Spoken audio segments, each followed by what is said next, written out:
Philadelphia, Pennsylvania, July 4th, 1776. The Second Continental Congress issues the historic Declaration of Independence, a bold decree that the 13 North American colonies are now independent states and no longer ruled by Great Britain. Over the course of the next 7 bloody years during the Revolutionary War, the Continental Army, led by General George Washington, would secure the independence of the United States of America.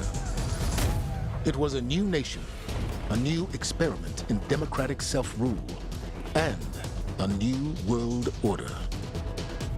When you go back to the founding of the United States, all of the founders were what we consider rational. Like they were pushing for, a republican form of government. They were pushing against the monarchy, against these dogmas. This was a very revolutionary idea.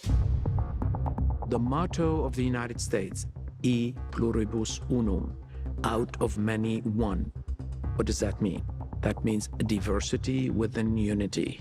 Freemasonry brings together people of diverse backgrounds, freedom from ignorance, freedom from superstition, freedom from intolerance, freedom from extremism. Those were dangerous ideas back then because absolutist monarchies and the church wanted to control you.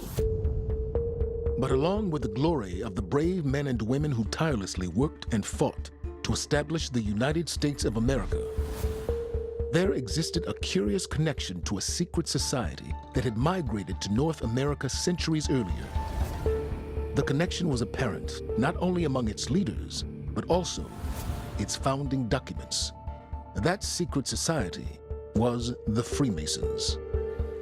Many of the founding fathers, especially the influential ones, people like George Washington and Benjamin Franklin, were Freemasons. If there is one place on the planet where the principles and the foundational teachings of Freemasonry had the greatest impact, that would be the United States of America. There are even some people who argue that the United States, in its creation, in its inception, even in its constitutional order, was a Masonic republic. Freemasons account for 2 of the 5 committee members who drafted the Declaration of Independence, 40% of the generals during the Revolutionary War, and 30% of those who signed their names on the U.S. Constitution.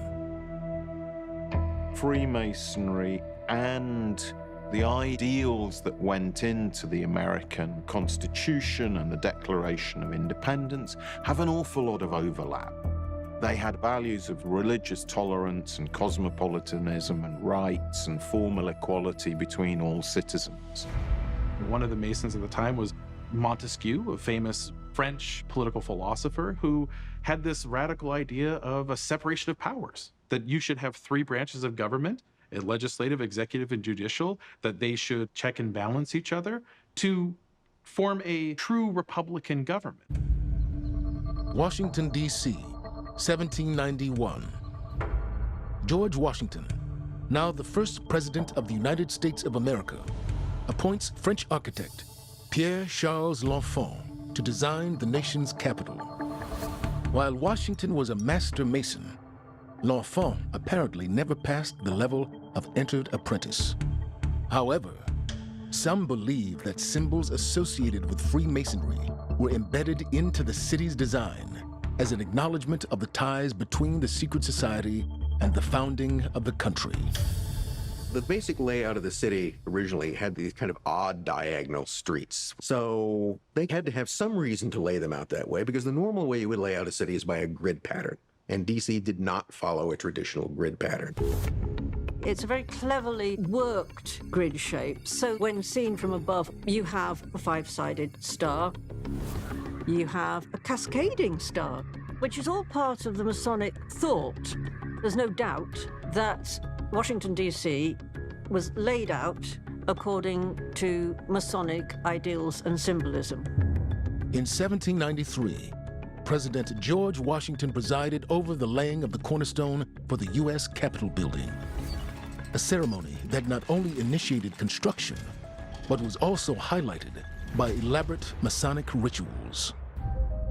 There appears George Washington in his Masonic regalia to perform a Masonic ceremony with grain and oil and Masonic measuring instruments and so on.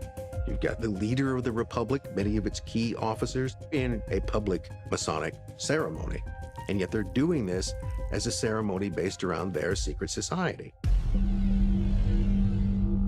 But what was the true purpose of this new experiment in declared self-governance? An idealistic new form of democracy? Some suggest that the Freemasons who were involved actually had a hidden agenda. People became suspicious of the fraternity.